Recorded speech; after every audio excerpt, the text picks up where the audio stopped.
The Secrets of Technology is brought to you by the StarQuest Production Network and is made possible by our many generous patrons. If you'd like to support the podcast, please visit givestarquest.com.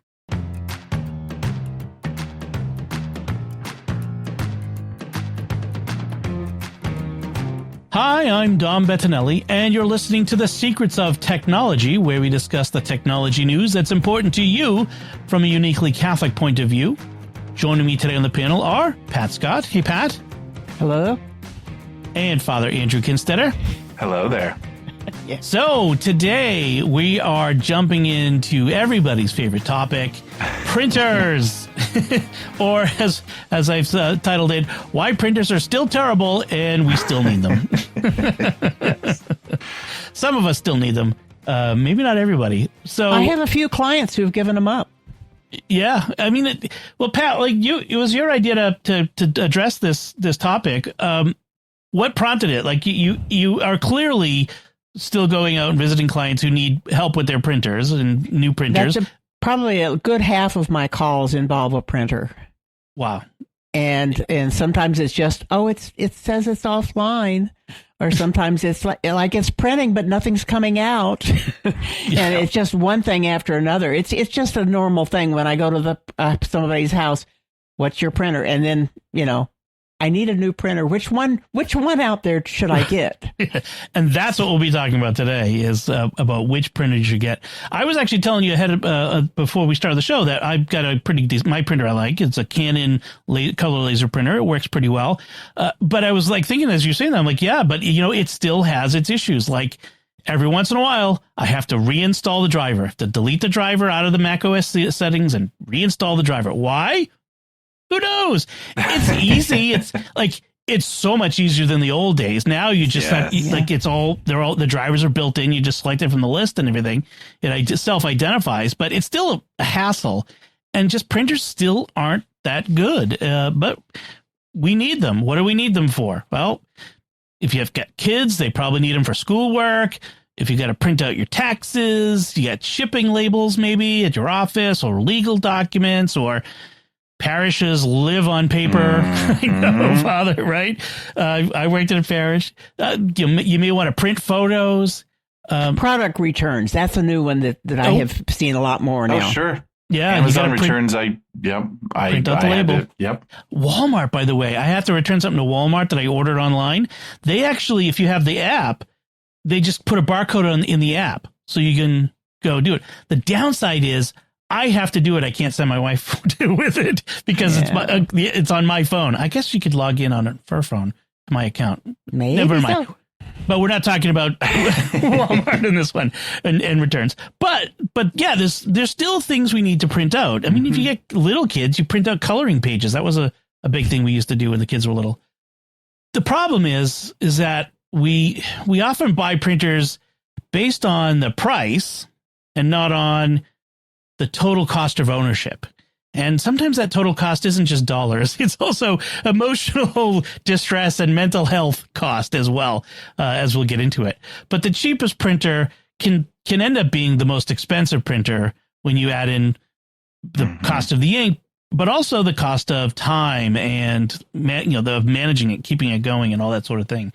So let's dive into this question is how do we decide what we need for a printer? And the first question you need to ask yourself is, well, what are you printing? You may be printing mostly documents, like I said, your taxes, your schoolwork, parish bulletins, or that sort of thing, or invoices or forms. In which case, a lot of people, their first instinct is to go for an inkjet printer. But I'm going to kind of take a turn here, and I'm going to say, maybe a monochrome laser printer should be your choice, especially if you don't print a lot.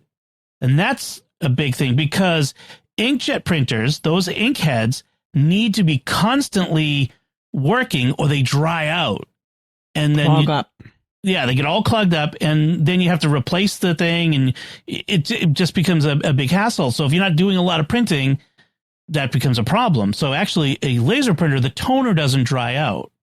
And while the cost is higher at first, over the long term, it actually makes it cheaper. And I don't know if this is the right time to introduce this, but for me, like especially with parish work, I mean, we use a laser. Rico, I think, is our printer, and so one of the things that I've noticed, I like to print out things when I'm proofreading, and highlighters like to highlight things using a toner printed page. It doesn't smear when you use an inkjet. Often if you're highlighting, the ink smears, and that's a big one that bugs me. So I prefer the toner. Toner is much more durable than the ink is. That's for sure. And it doesn't absorb into the paper like ink does too. Ink smears. It's blurrier when you print, unless you use very specific paper. But laser printers are also faster and they're more reliable. The moving parts are more reliable. So if you're aren't they in general, like if you kind of have two printers side by side, one's inkjet, one's toner, or one's laser, isn't the inkjet cheaper? Just in a general sense. So I mean that might be the initial cost of the printer. Right. You're tempted to go for the inkjet because it's cheaper, but you might want to consider a more expensive laser, which will, because in the long run you're going to save money. Yes, because you're going to buy 2 or maybe 3 inkjets in the time that you own that laser. Right. And while the toner also seems more expensive than the cartridges are expensive and you go through them faster.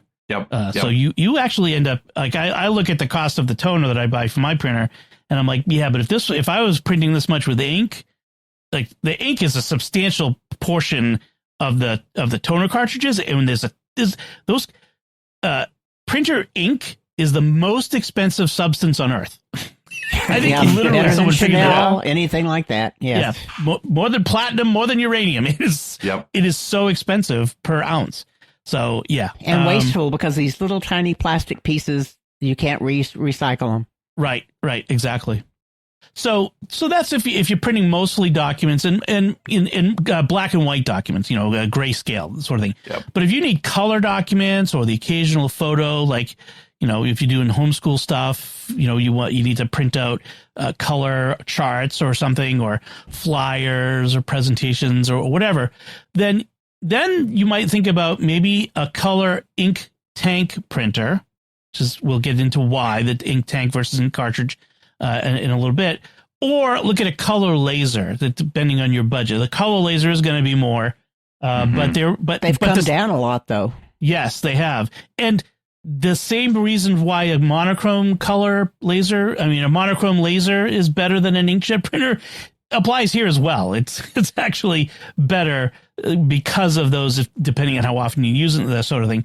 But for printing photos, the ink printers, the color ink printers on photo paper is, I would almost say, is a better quality than the color laser for a photo. Like if a photo you want to frame or hang up. Right. On the other hand, you can always, you could just go down to the local Walgreens and get some photos printed out on their system. And actually, that's a lot less labor just going to the local Walmart or photo place. Wherever. Like it's so easy now to go just get photos done, at a local place, that having it on a printer isn't the thing it used to be. I mean, used to be that's how you do it if you didn't want to have it mailed across the country. But now it's so much easier. Well, and as I say, it takes a lot more time and ink and trying to make sure that the colors are right, and picking it's a lot more trouble. It is a lot. Now, if your business is photos, or you are a serious photo hobbyist, you may want to get and invest in a photo focused ink tank printer, or a specialized photo printer. That's a whole nother level of things. But if you need that sort of thing, you're already reading the websites about photo printing and photo stuff like that. So that's, the average user isn't going to be in that level. No, you don't, unless if you need a specialized photo printer. Now, a lot of organizations or businesses or churches, or if you have like an Etsy or eBay business, you're going to need to print shipping labels and that sort of thing. For that, a thermal label printer is probably something you should think about. I have a Dymo label printer, which several years ago, it stopped working with my Mac. I don't, it may have been something I installed or whatever, and I just kind of set it aside, but I really miss having it because those work really well. They're specialized, but man, if you need to print a label for something, it is great. And even printing postage. I really miss the ability to print postage. So a thermal label printer is really great, or your laser printer can often print labels as well. You put a specialized paper in, or I print envelopes all the time on my printer. Mm-hmm. I had to put a label on the front of the printer to remind me the orientation, flap up to the right. It's like, I could never remember that. It's like I have an illustration on the front of it. So, but yeah, you don't want to spend all the money on ink to just print labels either. You want, that's not a cost effective. You want to either do laser or a thermal label printer. So, I mean, those are the big categories of, what are you printing? But let's talk about this inkjet versus laser thing. Let's dive a little more into that. So the pros and cons, and the pros for ink is they're cheaper up front. I mean, they practically, it's the give away the razors, sell the blades model. They're practically giving them away. They are excellent at printing photos. Like I said, they're small. Inkjet printers are generally smaller than lasers. That's just a fact. And the color is good. It's better color than most consumer grade color laser printers.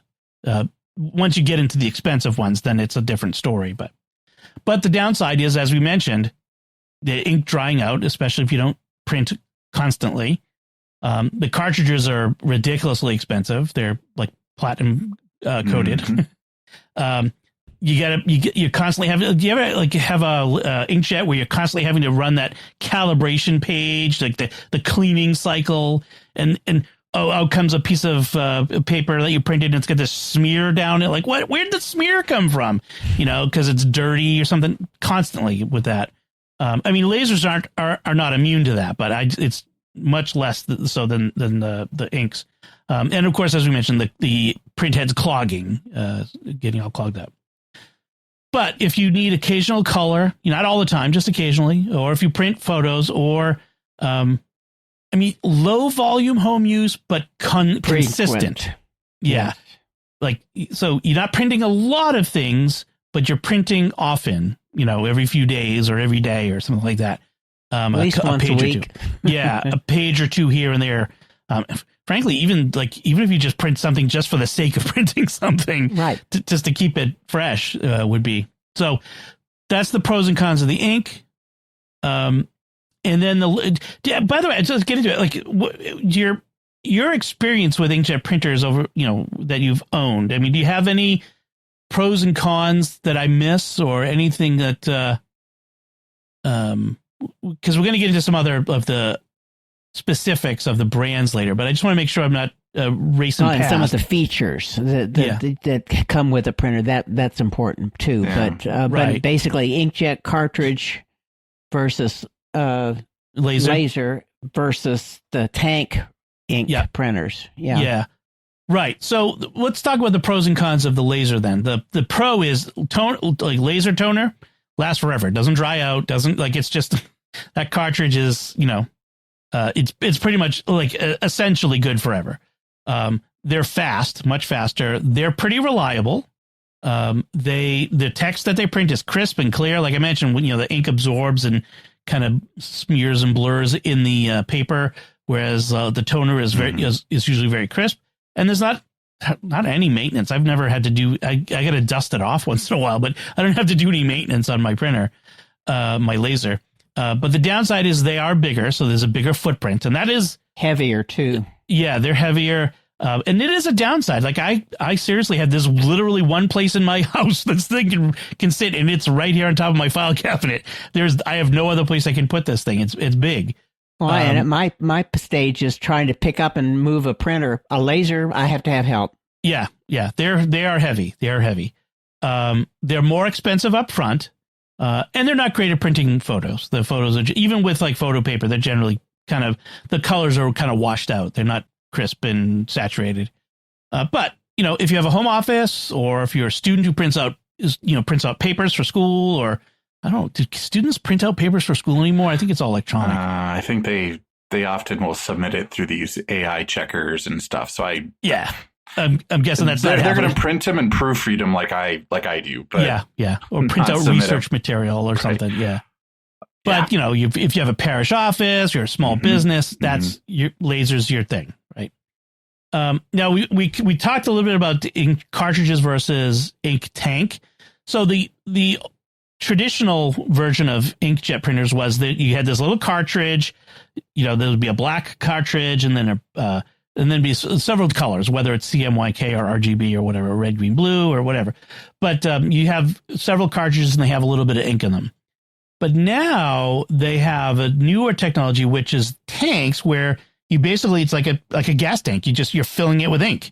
The ink is usually cheaper. It's less wasteful because every one of those cartridges has got chips and all kinds of plastic in it. Whereas with the ink tanks, it's just a bottle that you're pouring in. So it's a lot less wasteful. So the problem with the traditional cartridges is that razor and blades business model, which is they're getting you on the cartridge. You bought the machine for cheap, but they're getting you on the cost of the cartridge. They're just expensive. And if you think you're going to what's that? They dry out. And they dry out. Yep. But also, if you think you're going to get away with buying third-party cartridges, they're getting wise to that now, and they're putting chips in them, and they're preventing you from using other brands to get around. They used to just shame you and just tell you that you've got a counterfeit. They don't even say other brand, counterfeit. Yeah, counterfeit. And now it's like it pops up all the time, and some printers will not print without they will refuse to brand. Print. Yeah. So, and like I said, there's a teeny tiny bit of ink in each cartridge. They don't last very long.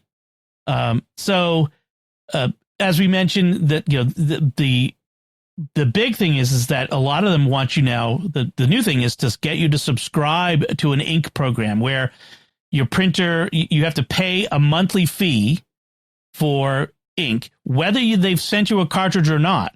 So no matter how much you print, you're paying something. Even if you don't print anything that month, you've paid money. And your printer must remain connected to the internet because they're monitoring it, which is I don't like. I had one of these HP printers that was doing this, and sometimes it would fall off the network because of their poor programming of their Wi-Fi things, because I had it connected to Wi-Fi, and then I'd be getting these emails. Your printer must remain connected to the internet in order to function properly. I'm like, yeah. We'll program your printer better so that it doesn't fall off the network. So that's a real hassle. I really dislike that. And then, like you mentioned, the firmware gets you can't the firmware locks you out if you use counterfeit, quote unquote, cartridges. So not good. Well, and I had somebody that was on an instant ink program, and they had a spate of printing a whole lot, so they needed more ink, went to the store, brought it home, could not use it. Right. You can't just go out, like if you run out of ink, you can't just go out and buy ink. You have to wait for them to send you more. And right. Like you can't even, there was this news story I just saw before about this woman who went out and bought a printer, bought some HP ink cartridges off the shelf. It was an HP printer. Brought it home, set it up, and it refused to print unless she subscribed to Instant Ink. She's like, I don't want to subscribe. I just want to print on the printer I bought with the ink you sold me. Nope. No, unless you subscribe. It used to be Instant Ink was a voluntary subscription. When this started, like you can use our cartridges retail, but otherwise, we're going to make you can subscribe to this. Well, not and anymore. You'll save money, right? Yeah. Now it's mandatory. Yeah. So, yeah, it's to the point where like HP is so rabid about this that I do not recommend anyone buy an HP printer these days. It is not worth it. The hassle of. Because it's not the amount of money that they're getting out of you is not worth the convenience, quote unquote, of the subscription. It is all to their benefit, not to yours. So the other option in the ink area then is an ink tank, sometimes called Mega Tank or Eco Tank. Epson calls it Eco Tank. Canon calls it Mega Tank. Brother calls it Inkvestment, which is a nice dad pun. So in this case, it means it's really a lot cheaper to print per page. That's the primary benefit. Like I said, you get those refill bottles, and if you print a lot, it's great. That's the big benefit. The downside is they are generally more expensive because they're not subsidizing it with the ink subscription programs. And it's still an inkjet, so you still need to be using it regularly in order for it not to clog up. So if you are a little bit bigger sometimes too, not a lot bigger, but they're a little bit bigger. They have to accommodate the tanks on it. And, there's another con, actually I didn't mention, is it can be messy. You are taking a bottle. I mean, they've tried to make it simple and idiot proof, but you're still taking a bottle and pouring ink from one container into another, and that's can get messy if anything goes wrong. So, well, like the Epsons, each of the colors has a different configuration. So when you tip it over, it doesn't just spill out. Yeah. You have to engage and lock it in, and then all the ink will go in. Right. So depending upon which company you're getting a tank from, one may be more less problem than the other. They've probably improved since I got mine. Mine was a lot more. You're pouring from one thing to another. Yeah, this is messier. Pretty much you could hold it upside down. Don't squeeze, but you could hold it upside down, and then it locks into place on the color tank. And that's then good. and as I say, with the Epson ones, I couldn't put the wrong one on the wrong color. Right. The early ones you could. I had somebody that filled up the what he thought was red with yellow. Oh no! He could never print color stuff. Oh no! Well, so if you have a family that prints a lot, an ink tank printer might be the one for you. If you want something lower cost than a laser, and you print regularly, that might be your thing. Yeah, I think I saw one study where a lot of the tanks actually had a better cost than the lasers in terms of consumables. Right. Yeah, they're kind of the sweet spot in between the two technologies right now. So we would talk about the subscriptions, HP Instant Ink, and other ones do it too. You pay monthly by print count, by how much you print, basically, but it's usually a range. So you printed between this much and this much last month, so that's what you're going to pay this month. That sort of thing. They're kind of estimating how much you're going to print by. So and you're like I said, your printer is spying on you. It's telling them how much you're printing, and if it reports the wrong number of pages, or like sometimes have you ever had where something went wrong and it printed a bunch of extra pages? Spit it out. Yeah, that's all going against your page count. So. That's a downside. So some people like it because it's a predictable cost. It's the ink they don't have to go buy ink. The ink always comes to them. But with all the other issues that we mentioned are still there. So I don't think you should. The big question is, in this case, do you actually really own your printer if they can cut you off at any time?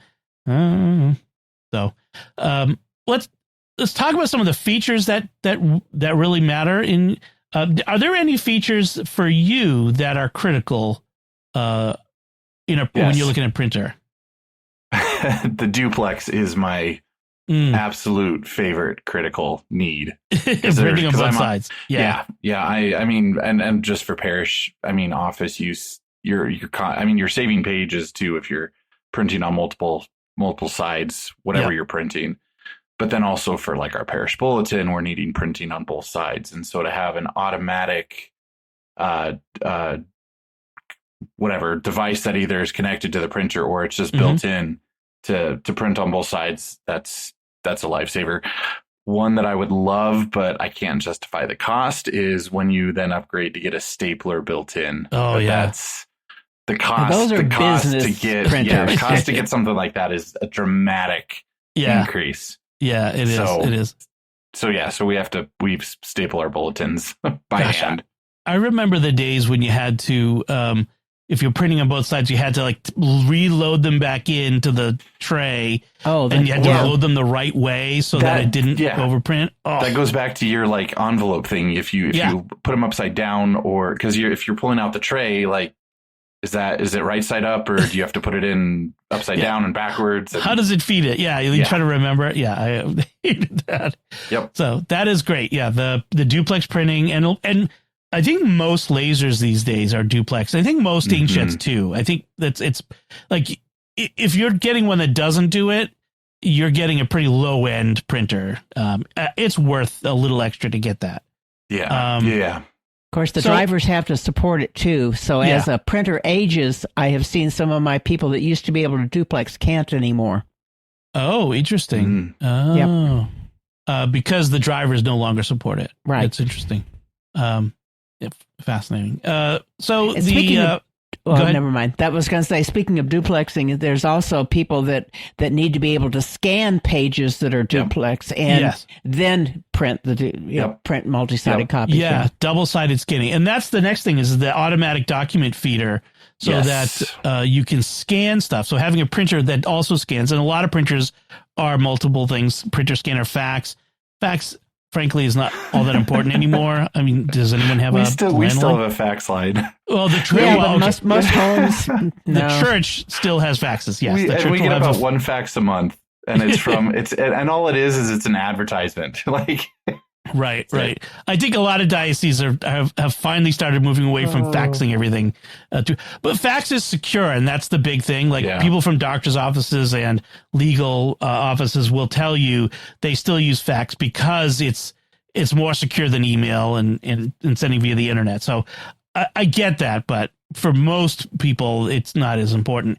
But scanning is, and I scan things all the time. And I mean, I have a sheet fed scanner that I use mostly, but having a scanner can be very useful. Again, the kids would use it. And so like, especially if you have one that has a bed, so you lift up the top and you can lay a book down, or one that can feed sheets. And that duplex is because if it's a double-sided document, being able to scan both sides in one pass, man, that is really great. So an automatic document feeder as opposed to having to lift it up, place another one down, close it, press the button, that's a pain. And I've got a clue. If you buy a laser and it doesn't have an automatic document feeder, it probably isn't a scanner either. Right. Yes. If it's a laser and it's got a scanner, it's got the document feeder probably. It's like yeah. Because I've had some clients that just didn't, when they got it home, they started trying to scan and nothing they could do. Oh gosh. A lot of the things I found was because people have regret later that they didn't have the features that they wanted. Right. Go in wide-eyed, like knowing what the features are that you write want. Them all down. Yes. One that you might want is wireless printing. That way you can, print from your laptop. You can print from your phone or tablet. Having that ability that you're not tethered literally to the printer in order to print, because then you can put your printer. You have more options for where you can put it. It doesn't have to be on the desk next to the computer or that sort of thing. You can put it on a shelf or something out of the way, like I have done. And AirPrint is I think AirPrint is the Apple name for it. Yes. But Windows has this wireless printing support, and I know Chromebooks also do. Right. So having that ability is, I think that's a huge quality of life improvement. I have a lot of people now who are printing from their phone because it's just so easy. They're just sitting there reading and then they can print. Yep. The main thing about wireless printers, however, is the fact that Wi-Fi can be very variable in terms of distance. And so people that have their printer in one room or a closet and they've got their computer somewhere else, it doesn't always stay connected. That goes back to our recent discussions about, troubleshooting your Wi-Fi network and the issues that can come up. Just everything that's between you and what you're trying to connect to absorbs radio waves, and that's just physics. So, yeah, you keep that in mind when you're thinking about where to put your printer. It does behoove you to put it close to where you're going to be printing if you're going to do it wirelessly. If you don't have options, then you really should think about putting it on a Ethernet, like a networking cable or a cable. Yeah, but if you want to put it someplace that's not very close to a computer, you could Ethernet, running Ethernet could also be a way to do that. If there's a place on the router that you can plug it in and on the printer, because that's critical. But right, yeah, that gets into some other networking, which we've also talked about recently, networking issues. But yeah, Ethernet is also faster. Ethernet is the most reliable in the sense of multiple people can use it at once. So it's not just one computer connected to it. It's fast. It's faster than wireless, and it's reliable. It doesn't have any of those distance issues in most people's homes. That there's theoretically a distance issue in specialized cases. Well, and the other thing about wireless is that a lot of home networks will have multiple access points or multiple names, and that just wreaks havoc on trying to keep a printer connected to a device when neither of them are on the same channel. Right. Where they're trying to cross the streams, so to speak. So yeah, that is true. All right. So Pat, there was a couple other things you wanted to talk about too, about the having a screen for setup. Especially cheap printers, they just come with lights and little buttons, and you can't tell when you're trying to set up. Supposedly there's this, you scan this QR code, download this program, and we'll set up your printer. It's fine until there's problems. If your router changes or you've got an error condition, you've got a blinking orange light and you have no idea what that means. And it may be that it needs a firmware update, but there's nothing on the screen and there's no screen to look at. Right. So I prefer like a 4-inch screen with a touch, but quite frankly, a 2-inch screen with little buttons that you can go back and forth at least helps, because we've had to throw out printers that we just could never get to work. Because of all of the things that worked as initial setup, they don't work later. Right. It only works for the setup that you scan the code and go to the web page and all that sort of stuff. It's not for troubleshooting. It's only for setup. Right. And then you mentioned something about a user replaceable overflow containers. Yes, especially on tank printers. And I have seen them on actually some inkjet printers too, where there's always grooming that the printer does after it prints, and it goes back and it wipes the print head and it tries to, clean it off. That ink's got to go somewhere. And so in a tank printer, the original ones had a solid, like a little container or a box, and it would have a absorbent material in it, and it was buried in the middle of the printer. You couldn't get to it. And when that ran out, it says take it in for service, and there is no place you can take it in for service except maybe New York or Chicago. Right. So over the last 2 years, I've seen more places that would talk about, yes, this has a user replaceable. And I actually was at a client, and we opened it up, pulled out the little tray. It was up near the top, pulled it out, put a new one in, and he was ready to go. Okay. But if it doesn't have it, you will eventually are going to have to throw away the printer because it won't work without an overflow container that's available. And if it's full, it's just leaking all over the place. Right. Okay. So that's an important consideration as well. Make sure that if it's an ink tank printer, even an ink cartridge printer, I think it's less of an issue because they don't live long enough to fill it up. That's it. But I have seen someone that it was that little pad got full. Yeah. It's like, they said take it in for service. Yeah. Okay. So let's talk about brands, the brands that have reputations for reliability. Probably the best reputation at this point. This is always changing, so keep that in mind. If you listen to this 5 years from now, this may be different, but in 2026, Brother right now has the best reputation overall for reliability. They have the fewest games with DRM, digital rights management, and their lasers are good. People generally think that they're well reviewed. So, for home office or parish office or small business, a Brother laser is probably a good fit for you. Epson is strong if you're looking for an ink tank. They're eco tank systems. The Epson is got a reputation for good photo printing, right? So the downside is that it's ink, so it'll clog if you don't use it enough. Canon, and I will back this up with personal experience. They are good. I mean, I have one of their lasers, but their Canon obviously is known for their photo printing. I mean, their cameras are world class, so they got to have good photo printers. And they have their mega tank. And I've had one of those, and it was a good printer. Yeah, as I say, until the overflow tank get right out. right, and their reliability is not quite up. That the reliability scores is mixed. Some people say they're great, and some people say they haven't had great experiences. My customers have had real good experience with those, and with Epson and Canon both. I don't see as many brothers because they tend to start out in offices. You know. That's where their reputation has mainly been made in an office environment. But they're getting more and more into the home. HP, they are known for having easy setup and pretty good print quality. But with the subscriptions and the DRM and the firmware restrictions, it all just, I can't recommend them. I just and there's another thing that has always been a problem because like with HP, it seemed like the hardware was good, but their software drivers were humongous. Right. And you couldn't just pull the pieces that you wanted. I just want the printer the scanner software or whatever. Yeah.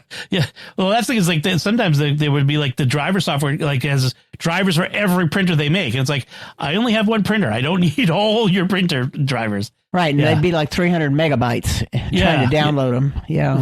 Right. So let's talk about some things to avoid, like extremely cheap inkjets, like anything. Like you'll find inkjet printers out there for $40 to $80. That's almost nothing. It's almost disposable, but it's not worth it because the ink is expensive. Those ink ones are going to be super expensive, the ink cartridges. And it's wasteful because they're designed to be thrown away when they inevitably go bad, and they do. So avoid the cheapest printers. And it may seem like, I'm just going to buy an old printer. Like this guy in Facebook Marketplace has this 10-year-old HP or Epson or something. As Pat mentioned earlier, as printers get older, they're less supported, and the features they had when they were new, they can't even do those anymore. So, they just don't have the features that you need, and they're less reliable as years go on. They're going to be, more issues. So there are some Wi-Fi only printers out there that don't have USB or Ethernet, but you probably don't want to get one of those. You want to have at least the ability to plug in your computer if need be. Yeah. So, go ahead. I'm just thinking there was also one other small niche that some of my customers use, and it's the portable printer. It's a portable inkjet.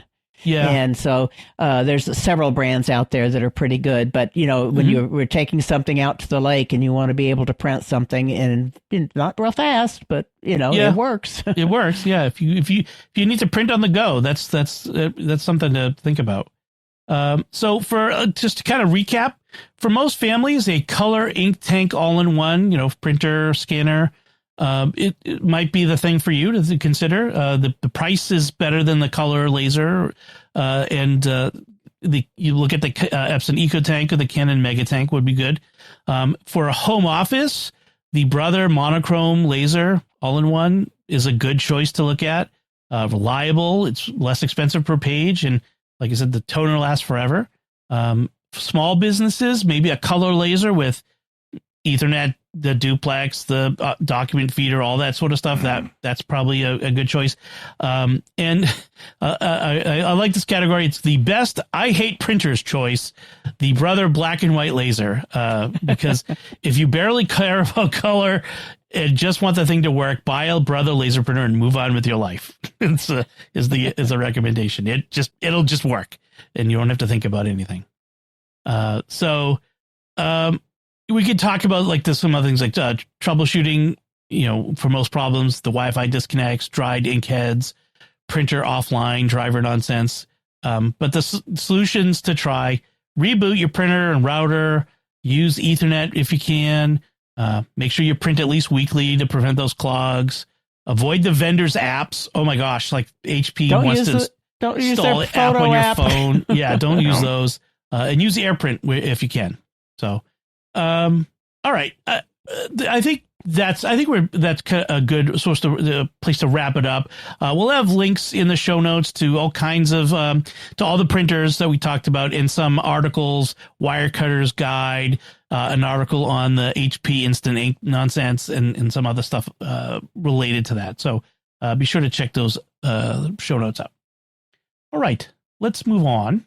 But before we do, we want to take a moment to thank our patrons who make it possible for us to create the secrets of technology, including Janelle K, Tracy H, Judd E, James P, and KVT.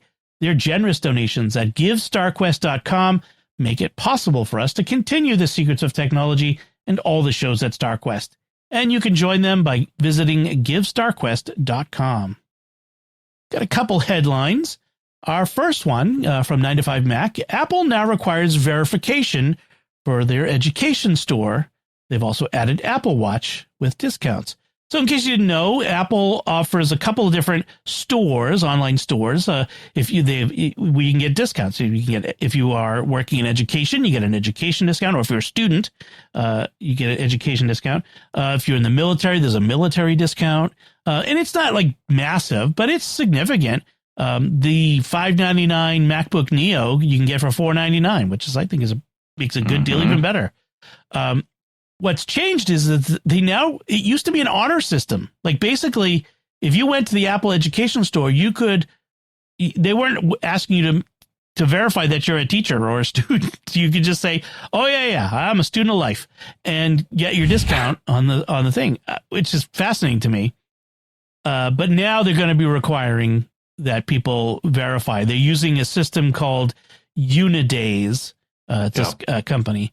And so you can log in to your school's academic portal or upload a photo of your student or faculty ID. What I find interesting is that if you are a homeschooling parent, you can verify with a driver's license and a homeschooling document, like a letter of intent. If you're a homeschooler, you often have to file a letter of intent with your local school district or something like that, or a letter of acknowledgement, sometimes called. But you still get the discount, which I think is cool. Oh, that's nice. Yeah. Yeah. I wish I knew that. I bought a Mac recently. I would have gotten the discount. It used to be that some things that you had to buy to get an educational discount, not with Apple, but other things, you had to have a .edu or whatever, or you couldn't get it. Yeah, so that was one method, but and I think they might be moving away from that right now, because even like my Catholic University email address, I have just kind of in perpetuity. Like, I still have access to it, even though I'm not a student anymore. Yeah, you could have used it for that. Well, but yeah, I couldn't, because that Unidays thing. I had registered with them. I forget what software I'd gotten during my time at Catholic University, but the moment you're verified for either 6 months or a year, and so as soon as it's up, you have to re-verify. Right. And the moment that I could no longer provide a transcript or a document saying that I'm still currently a student, then I lapsed out of that system, and right. And rightly so. Like, if you're not a student, then you can't have access to the discount. But the interesting is there are purchase limits. You can get one desktop computer per year, one Mac Mini, which I guess is separate from the desktop, but so you can get two desktops. You get one notebook computer, two iPads, and two accessories of some sort, which I guess includes the Apple Watch now. It includes the Apple Watch Series 11, the Apple Watch SE, even the Ultra 3. So that's pretty cool. They didn't offer them in the education store before, but now they do. I think there's more recognition of the utility of Apple Watches in educational contexts, for kids, especially. We've been using old Apple Watches with a couple of my kids to encourage them to move around more and to get more exercise. Seeing the steps and stuff helps with that. So close your rings. Close your rings. That's right. So I thought that they offered to homeschoolers to be really cool. That's cool. You don't, as a homeschooling family, sometimes you don't get access to these sorts of things. So your stepchildren. Kudos to Apple. Kudos to Apple. Our other headline is, do you remember, was it last year, the story came out about Anthropic had an AI in their test lab that they were testing it, and they told it they were going to disconnect it, that this engineer was tasked with disconnecting it and turning it off. And so it tried to blackmail him. It was like all in this fictional scenario, but it didn't know that. And it would try to blackmail the engineer into, using personal information to not turning it off. So Anthropic says that evil portrayals of AI were responsible for Claude's blackmail attempts. So what they investigated, why was it trying to do this? Well, they said fictional portrayals of artificial intelligence on the internet taught it that this is what AI does. Which I think is hysterical. Every evil AI, HAL 9000, what's the crazy one from Marathon video game? Is it Durandal? Yeah, I think it is. Whatever it is, every homicidal AI out there was teaching the LLMs. So what they've done since is they've given explicit instructions to never blackmail anyone. I think that's probably a good instruction. I think that has the 10 Commandments in there. The Isaac Asimov's three laws of robotics should be in there somewhere. And then they also fed it fictional stories about AIs behaving admirably, which I think is an interesting way to train it. What do y'all think of this? Does it prove that AI can't be trusted? Well, I've told my clients for a long time, AIs are trained on the internet, and guess what? There's a lot of fiction out there. But this is hilarious. An awful place. Well, I mean, they're only as smart as, they're programs. So, right. If they're going to go out on the internet, they're going to get bombarded with a lot of good too, but a lot of bad. a lot of slop. In some ways it's like kids, they either live up to or live down to your expectations and what you teach them. So, teach your AIs to behave admirably, ethically, morally, and maybe they will be. More datas, fewer HAL 9000s. Even that opens a whole can of worms. Just in terms of ethics. And not to go down this rabbit hole, but things like, okay, do you program it? You are always called to do the greatest good for the most people. And but that's utilitarianism. That could justify all sorts of bad things if you have good, quote unquote, for the most people. Yep. Even if there's bad individual things that freedom. Yeah. Right. So how do you program morality? Right. Freedom to gospels, morality, I guess. Too. Yeah. It's that, and that's a whole another can of worms. Yeah, we had that story recently. We had a headline recently where we talked about Anthropic was bringing in religious people from religious backgrounds, theologians, philosophers, clergy, to talk to them, their engineers and stuff about these. It matters. It's fascinating that they recognize this. I'm glad that they do recognize the need for it, because someday are we going to have them at war with each other, good Claude versus evil ChatGPT or something, and Gemini's over in the corner, and Siri's just playing with her blocks. Or else they divide up the world into multiple domains, and they're in control. Yeah, that's right. That's right. Oh, man. Such is the world we're building. All right. So those are our headlines. Let's move on to our picks of the week. Father, why don't you go first with your pick this week? Well, speaking of printers and printing, I'm actually kind of going the opposite direction. I'm going to recommend Amazon's Kindle Colorsoft Signature Edition. I just upgraded mine. And in fact, that's why I had to print a label to send in my old Kindle. But this is their just, it's their 7-inch screen. It's a color display though, which is really, really kind of cool. So if you have books that have color illustrations. This shows Maps. that in color. Yeah. Yep, in color. Yeah. It still doesn't do like there are some ebooks that are like textbooks that are not formatted for this screen size. So those you have to use like an iPad or another device, but still for your books that have color illustrations and maps and stuff, it works really wonderful. And it's still the e-paper, so it's not an LCD screen, so you've still got just your normal Kindle experience. And I really like it. It was quite a nice upgrade from my Kindle that I've had for 7 years or so. It was a nice upgrade. And then it's 32 gigabytes, so I mean it's going to store everything. Yeah, pretty much. You'll never need more than 32. The signature edition, it's got a couple extra things. It's got an auto adjusting light. It's got wireless charging, which I still just plug it in. I didn't get the wireless charging pad for it, but if that's a thing that you want, that's part of the signature edition as well. The one thing I want physical buttons, page turning buttons. Yeah, at one point I had the Oasis, I think is what I called it, and it had the 2 buttons, and then when I went to the Paperwhite, I don't know, it just felt natural to tap the screen, and I was fine with that. The problem is if you can swipe with your finger, like you're turning it. The problem I encounter is like when I'm trying to hold the book, especially if I'm in bed, to try to hold it in such ways that I'm not touching the screen. That's because the bezels are so thin. I don't know if this would help or not, but I also have their case for it. Yeah.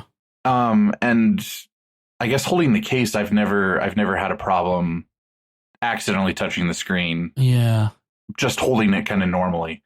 But I don't know if that's the case or if that's just because of how I hold the Kindle. Right. You have to hold it right. Yeah. Yeah. Tom, there's a specific way to hold the Kindle. To quote Steve Jobs, you're holding it wrong. Right. That must be it. Well, I still hold out hope that someday either Kobo or Kindle will have ones with buttons again, because I miss my buttons. Thank you for the pick. That is a good pick. Pat, why don't you tell us what your pick is? Well, I've had several people that have had to get new computers and wondered what they're going to do with their old one other than just send it to recycle or a junkyard.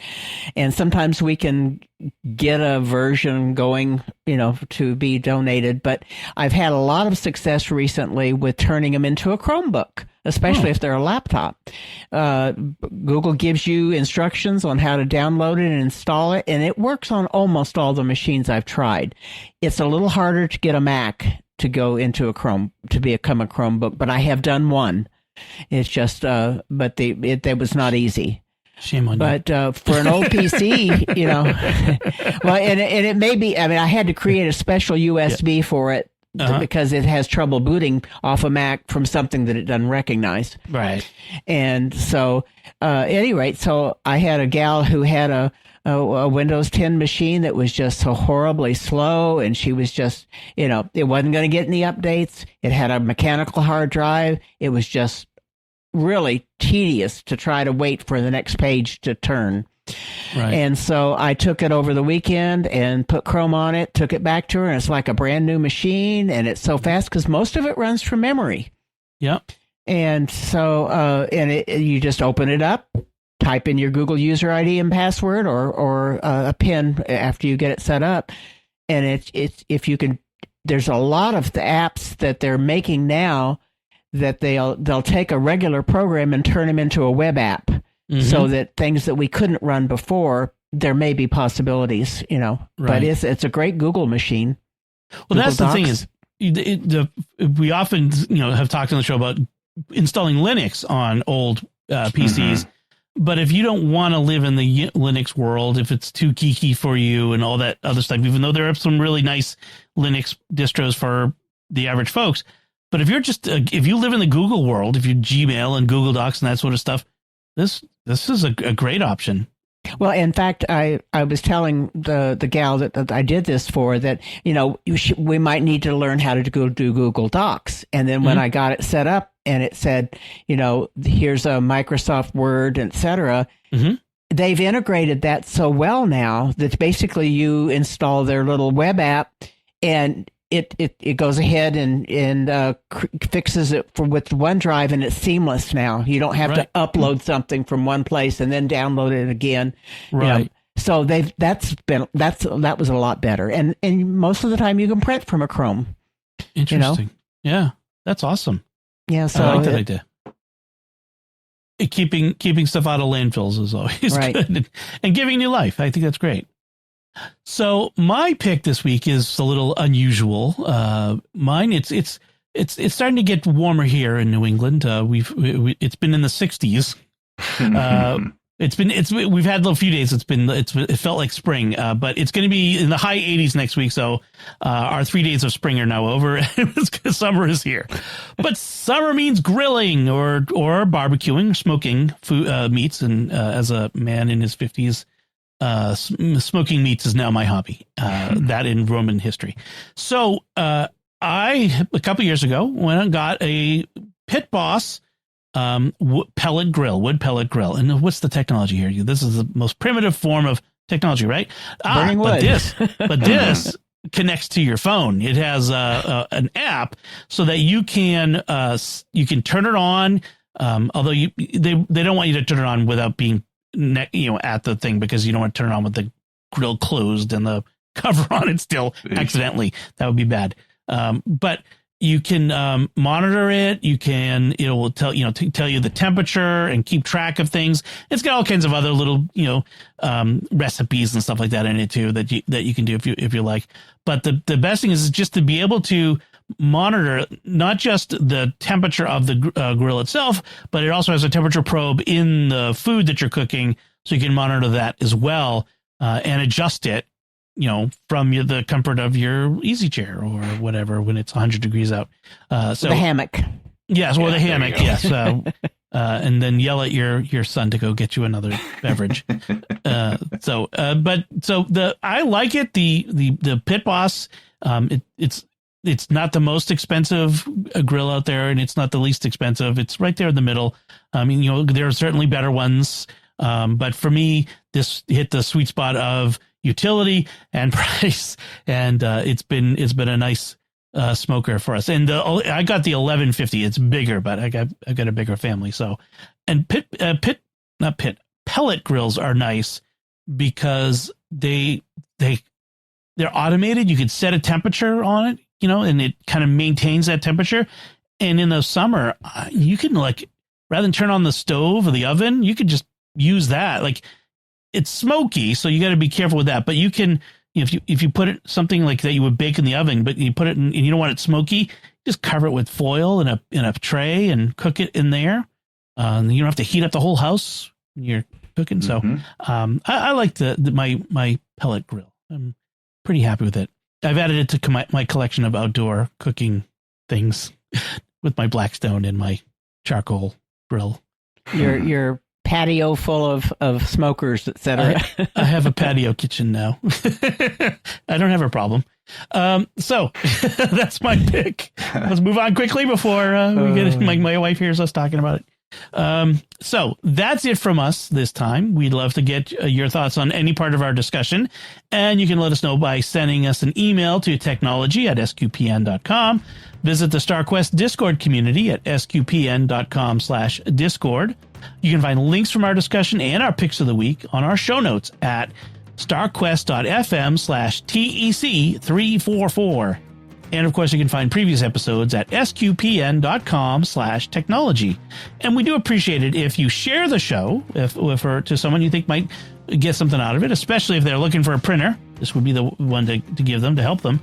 Also, write a review wherever you can write reviews of podcasts, Apple Podcasts, Spotify. You can give a star rating, all that sort of thing. We really do appreciate that.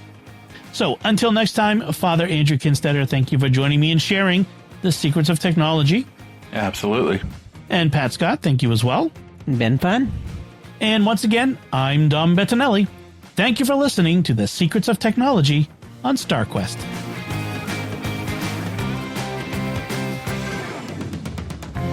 Here's another show on the StarQuest network you're sure to enjoy, The Secrets of Middle-earth. Find it wherever you can find podcasts or at sqpn.com/Middle-earth.